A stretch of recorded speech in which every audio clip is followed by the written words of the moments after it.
Hello and welcome. Thank you for joining us. We're broadcasting from the Thomas K. McKeon Center for Creativity, and I'm your host, Corey D. Taylor. My guest today is none other than the daughter of legendary basketball player Tiffany Tisdale. She is none other than Tiffany Tisdale Braxton, but now she's doing her own thing, which is private chefing. If you want to know what it takes to be successful in the food industry, well, you've come to the right place. So stay tuned because this is Up Close with Corey Taylor.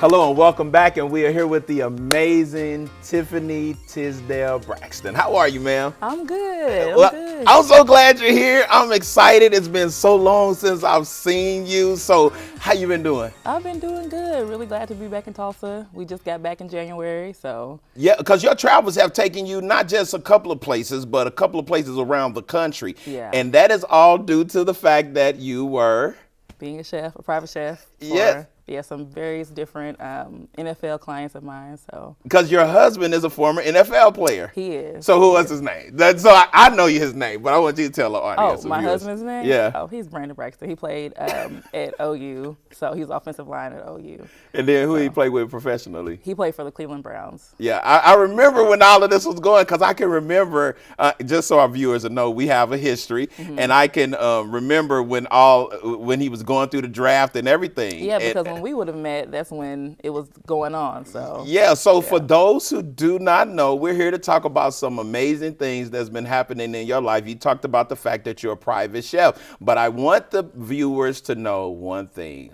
Who is your amazing father? Oh, Tiffany Tisdale. And you say that, I knew. Look, I remember when you were younger, you were still in college, you were real shy and stuff. Yeah. So when you now are starting to do your thing with the chef, being a chef and things of that nature, you have to be pulled into a lot of different venues and working with high profile celebrities, football players and things of that nature. How has that been for you, though, being that you are shy? It's been great. I mean, honestly, being in the kitchen, I don't have to, talk to a whole lot of people. I mean, I'm kind of in my own world in there, and I'm really comfortable in that space. So it's easy for me to navigate and do what I need to do, take care of my business. Yeah. So I know that you're doing this. What now? Let me take you back. Because I don't know if you remember this, but when you were in college, you were getting ready to start a clothing thing. Oh yeah. You remember that? Yeah, that was not. You like I didn't even remember it. Yeah. No, that was just some idea I had. Yeah. No, but it was an amazing idea. Of the line you wanted to do exclusively for children and things of that nature. Because of course at that time you had your baby, Bailey, correct? Yes. Yeah. So how is she doing? She's good. She's 10 now. Wow. So last time you saw her, she probably was like 4 or 5. Yeah. Oh my gosh, man. Yeah, she's in the 4th grade. So 4th grade, and I get a chance to see the pictures on Facebook and see your baby growing and all of that stuff. So when you've been in your journey and stuff like this, and then I'll digress because I want to talk to you a little bit about your dad. Okay. I don't want to get too much because I don't want it to be emotional, but in your journey, what led you to going to do the private catering and being a private chef? It's just a passion I've always had. I never thought I could actually make it into a living. My grandmother had a catering company growing up. I used to help her a lot. And just doors opened up, opportunities came, and I really saw that I could really do this on like a major level. So that's really what fueled that passion. Now, what's amazing is that you're not the only talented one in your family. Those Tisdale kids, just like their dad, all have a lot of talent. And I know your sister, your oldest sister, is she still doing the styling and things that she's doing for like celebrities and things of that nature? Yeah, she's in LA. She's she's in LA now? Yeah, she's living in LA. Okay. She's been there for the last maybe 5 years or so. I'm behind because last time I knew she wrote songs with your dad on his 21 days, and she was in Atlanta then, and she was doing the styling and songwriting. Yeah. So now she's in LA. What is that like for her? She loves it. Actually, my little sister Gabby also lives out there with her. So what? Yeah, they're both out there, and Gabby's actually helping Danielle, and they're doing styling. She has a lot of professional athletes as well for clients. So yeah. So Going back to this, I remember your dad was in an interview and he said, someone asked him a question. They said, okay, you're a former former NBA player and a renowned jazz musician. Mm-hmm. They said, how much talent could one man have? And then your Right. dad's like, yeah, a lot. I mean, he's like as much. So when you think about your dad, because the namesake of your company is Tisdale 23. Tisdale 23, which is named after your dad. And here's the thing that's amazing that a lot of people do not know, that there were two 23s in basketball. You know, but the one that they think about the most is Michael Jordan. Right. But they did not know that your dad was also 23 when he played at OU, and he was making a big name for himself in college basketball. Right. Hence, you know, me knowing this different information because of working on the documentary, the Wayman Tisdale story. Right. So what made you go with using your dad's name, well, your name, but his name and his number as your company?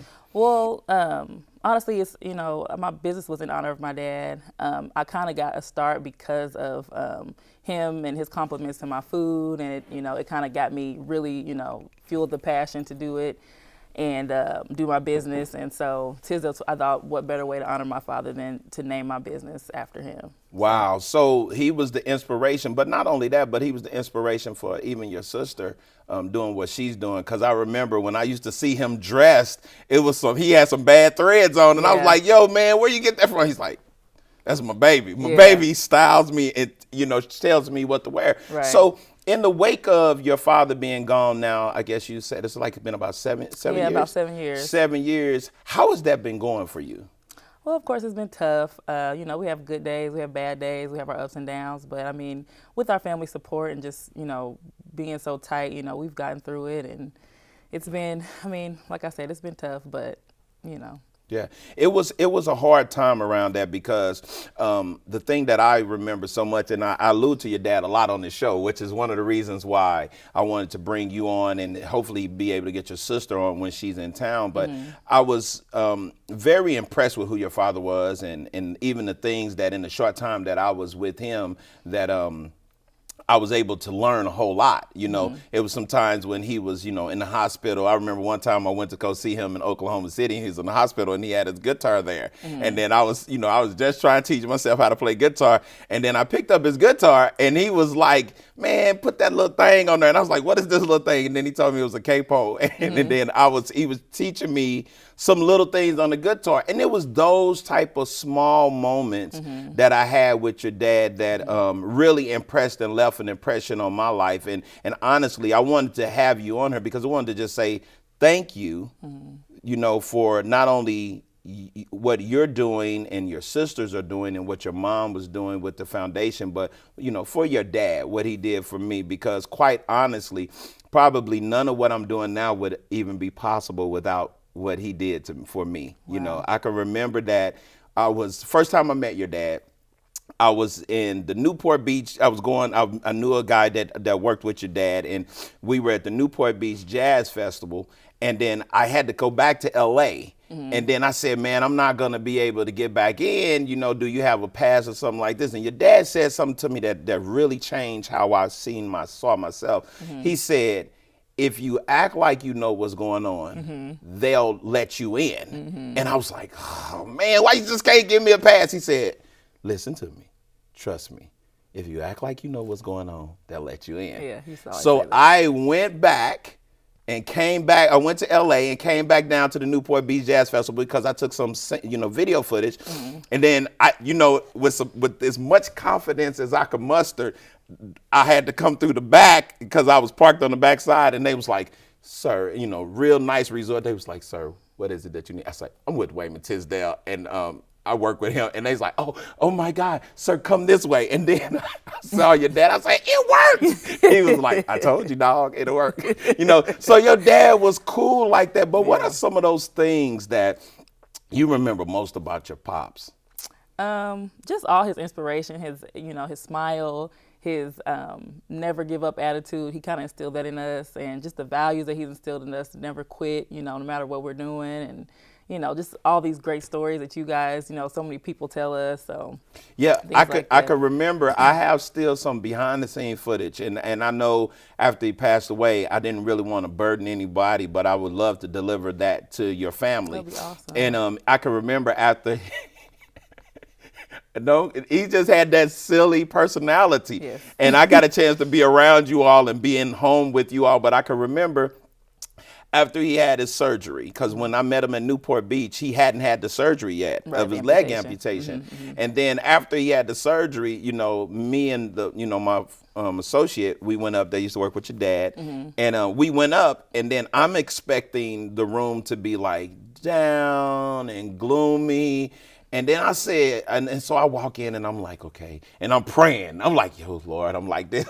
I walk in. He like, what's up, dog? And I'm like, Right. Did you just go through a major right, like, dude, like you lost your part of your leg. Right. And you should be like, he's like, dude, I'm the same guy, just a little less limb. Yeah. And I remember him saying that. Yeah. And then I have some of this video footage with him just playing on his crutches with his pants leg down, and your mom was like, Wayman, stop. And he's waving his leg back and forth. But that was the kind of personality. And so the thing that I learned when I was around your family was that there was this definite sense of inspiration, not only from your dad, but from your uncles all being in ministry and anybody, and even Mama Tiz. She touched my life too, because I had to, when we did the Tiffany Tisdale story, I had to go over and get the pictures. And so she was so invited. She was like, come on in, sit down. You want something to eat? It was just all of this stuff. And I was just like, what a wonderful family. So now that you are out there now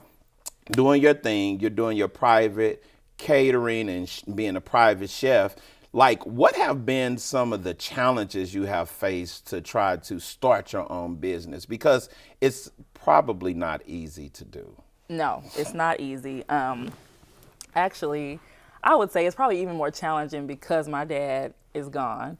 I've had to really, really work for it. It's not nothing that's been handed to me. A lot of people have this misconception like, oh, she's, young Tisdale girl, that was NBA, she getting everything. Like, no, I've had to build it from the ground up. This is a field that, my family's not popular in, so to speak, so it's not like we have all these connections in this field in particular. And so it's, created a lot of, good character traits in me. A lot of, I've had to work, really hard. And I think it's, created, something great for me to show my kids, so it's been. Now, I only remember Bailey, but it's been so long since I've seen you. How many children do you have? I only have two. I have a son. Okay. He'll be one next week. So. Oh my gosh, you just had him. Like he just he just got here like a year ago. Like, what is that like? I know Dad has to be like excited. Over the moon. He is so wild and just rough, and it's so different from Bailey. He's all over the place, but I love it. I mean, it's great.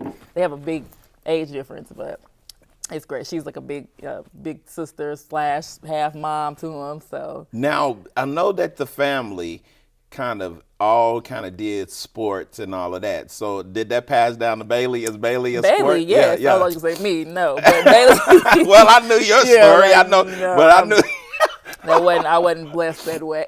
But Bailey, yeah, she plays basketball. She also plays softball. She loves sports. Her dad was a big athlete, of course. So. Now, let me ask this question, because I haven't seen her in a long time, and as we just established, she was probably like 4 or 5 when I saw her last.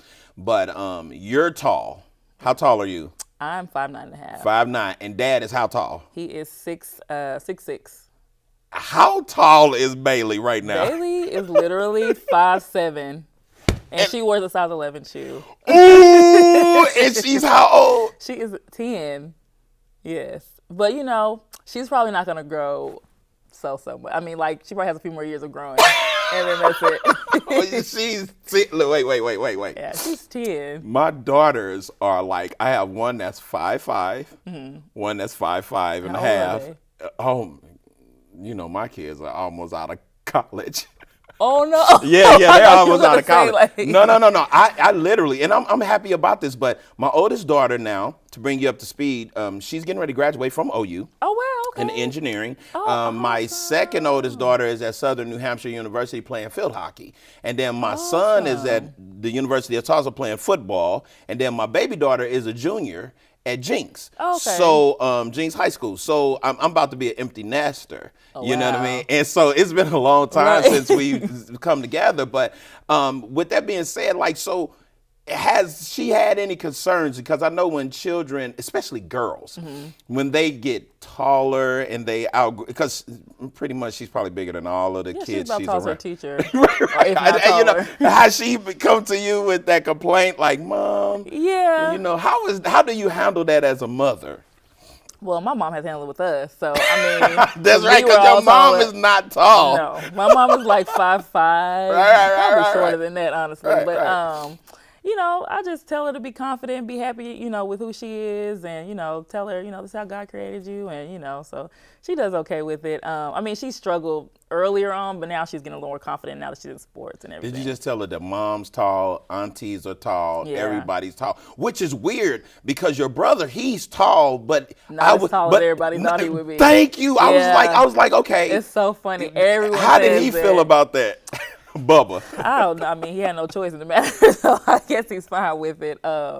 It's just so funny because everybody's wondering, like, so is my son Brandon? Is he gonna be another Bubba, or is he gonna be tall like his dad? And I'm like, I don't know. I hope he's tall, but So how is your your daughter taking to sports? Like, does she really likes she's it? good. Yeah, she's really good at basketball. My husband works with her a whole lot, and she is really good. Like, I was never that good, so she's awesome, really. Now I want to go somewhere with you because you've been in the limelight since you were a little kid because of your dad, and you know, I know you all used to live in California and you lived in Calabasas and all of this, and y'all were around the celebrities and your family. I know this because when I attended your dad's funeral, like Toby Keith is there, Fred Hammond is there, everybody is converged on the Tulsa, and I'm like, this is not a funeral. This is literally a homegoing celebration because they're all celebrities here, right? Right. And so now that you have your own thing, and then now you're married to your husband, which you all were together when you were in college, but how was that like when he went to the NFL for you? It was normal, I guess. I know that sounds so crazy, but it wasn't. It's a lot different than the NBA, so it's not as in the limelight as the NBA because there's so many guys that play on each team. So it wasn't like a huge adjustment, I guess you would say. Do you think it wasn't a huge adjustment because you had already been in the limelight, or do you think it would be different if you didn't have like your Yeah. famous dad? For sure, because maybe my husband too. My dad, he kind of had a whole different, you know, fame around him than my husband. Like I said, with there being so many people on the football teams and stuff like that, and then he was a lineman. So since you don't ever touch the ball, you're not as in the limelight, you know. Right. So it was a little different. So it was Yeah. an easy transition, I would say. Yeah, and the thing that's so amazing is that anytime I think about your family, whether it's your mom's, your dad's side, or your mom's side, it's just so much talent on all ends, you know. But then you all stay grounded and you stay very humble. I can remember when we were working on the Wayman Tisdale story, when people were coming into town to help produce that. Every time they met your family, they was like, "Oh my God, this is such an amazing family." Where do you think all of that comes from? I would think my grandfather, my dad's dad. I kind of figured you were gonna say that. Well, go ahead. Yeah, just the way we were taught, just to always be humble, you know, just to always be grateful for every opportunity, and then just our faith, you know, kind of keeps us, well, you know, grounded. So I think that's the biggest thing. It's just my, you know, passed down from my granddad. So. Now, let me ask you this question, and I'll tread lightly because you are. You know, I know you don't do a lot of talking, but you're very passionate about things. You know, I follow you on social media and you really get passionate about some stuff. So when you're out there doing business, and of course you're dealing with these influential people, so to speak, you know, famous athletes and things of that nature, you see a lot of stuff. So what are some of the things in our society now that are, if you don't mind, that are, and be very cautious, but like what are some of the things in the society now that you think we can change? Ooh, well, that's a tough one. That we can change, that we could do better of, like as politically, yeah, or human, politically, or whatever. just with our acceptance and loving people fully and not passing judgment before we really even know, someone's walk of life. Because until you walk in someone's shoes, you really don't know. And I think people are quick to form opinions and quick to judge and quick to think, my way is better than your way type of thing. So I think that's just the biggest thing, accepting. I think the thing that's so awesome is that the things when we were, and I'm gonna say this because you talked about your granddad and you talked about your dad, and I think that's where some of that comes from, is because when we were interviewing people to do the Tiffany Tisdale story, they all said like it's like he never met a stranger before. Right. And so even when I came into the fold, he was just very loving and open arms. And I was with another lady that I can't remember her name, but she's like a play sister to your mom. She was at the hospital that day when I was working with the guitar. You had a cousin. My Anita? I think so. She lives in Oklahoma City? Yeah, I think so. Yeah. And she was there. And she said, I said, Wayman was a great guy, and and he always gave me this attention. And she said, the most amazing thing was, like, anybody you talk to, he had that ability to make them feel like they were more important. It could be 50 people in a room, but he could make you feel like you were so important, right, even though he's talking to other people. Right. I mean, so when you think about your dad and what he's done, what type of legacy, because we know what legacy he left, but what type of legacy would you like to leave? I would love to live like he lived and to leave the kind of legacy he left. Everyone has like these great Tiffany Tisdale stories. And I think he just, he made everyone feel so comfortable and so loved. And I would love to leave the same type of legacy that he left. So when you came back to Tulsa, after I think you were in Houston, and I saw you, because I keep up with you somewhat, and I know you have had different locations and stuff. But what brought you back here? Just wanting that family support. I want to go ahead and launch and do a restaurant, and I thought, what better place than at home? I wouldn't. In a bigger city, it's hard to get the support. The name recognition is here. So, I figured this would be the best place to go ahead and get the steps ready for that. So what type of restaurant are you interested in launching? Well, it's going to be like a comfort food, like an upscale, elevated comfort food type restaurant. I don't want everything to be just heavy, but just some of the recipes and things I've been able to create over the years that have worked really well. So that's what I'm, just good food. So out of all of your food and everything that you cook, what is your specialty? A lot of people ask me that, and I don't even know what to say. I would say, of course, like the Southern comfort type foods probably are like my specialty. I also make really good Asian food, which is really random. But you do? Okay, yes. I'm coming to wherever you are because I love Asian food. Now, I know that that's a weird question, but like every time I talk to someone that's into cooking, they'll tell you, man, if you eat my so-and-so, that's you hooked. What is that one thing that people say, if you eat that, you're done? Don't eat Tiffany's, because if you do, you're gonna be hooked forever.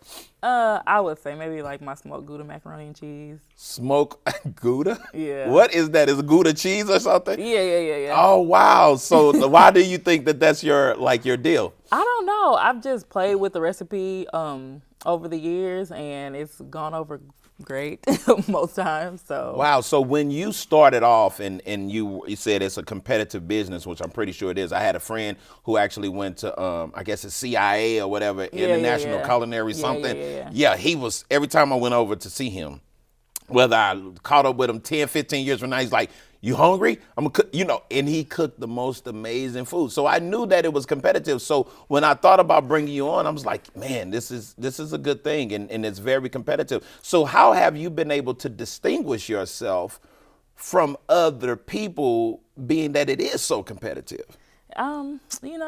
Just staying true to what I do best. I never overcommit to something that I don't think I do well, and just staying true to myself, staying in my lane.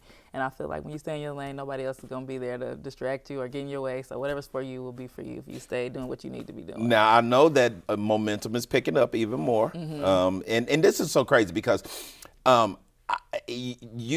I've watched you and I see you take the pictures with the famous folks and all of that stuff. And so momentum is definitely picking up for you. But when you create your restaurant and you said it's going to be more southern, comfort food, and it's going to be upscale. When we're talking about upscale, what are we talking about? Is it a certain dress code? What is it going to be like? Or is it going to be just like you just walk into like a greasy spoon type situation? No. It won't be that. It'll be kind of like upscale casual. The idea is to have it to be kind of like a jazz lounge type, supper club type. So we'll have like a bar, and it'll be nice. Upscale casual, I guess, is what you would. Will it be like a place that's limited seating? Because like when you look at like Tavern on the Green, they have reservations a year out. Yeah. I probably won't do reservations. Well, I mean maybe, but not like it'll be. I probably won't have more than like 60 seats starting out, just because with a startup restaurant, you don't want to go too big with overhead and everything. So now. If you cook anything like your family cook, because I've had the opportunity to be over to eat food before, how is it that people can know how to find you, though? I have a website. It's www.tisdale23.com. I'm also on social media. I'm on Facebook. It's Tisdale23 Event Planning and Catering.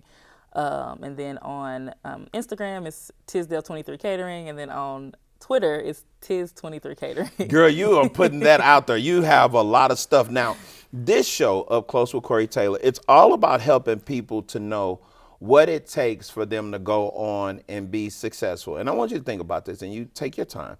In your own mind, based on, you said, when I was growing up, my dad instilled a lot of stuff in me, and now that he's gone, I have to pull the reins up and do a lot of stuff. What would you say would take for someone to be successful? Just stick to itness. The hard times are gonna come, but you have to, whatever your goal is in mind, that's something my dad always taught us, set your goal and just do whatever it takes to accomplish your goals. Keep your goals clear in front of you and just do whatever it takes to get there. Tiffany, thank you so much. Tell the family I said hi, give them all my love and best regards. All right, thank you for coming. Thank you for having me. All right, no problem. I hope you've enjoyed our show today. I would like to thank my guest, the amazing Tiffany Tisdale Braxton, for joining us. Think about this, change is inevitable, but your attitude towards that change, it is always optional. Until next time, keep looking forward.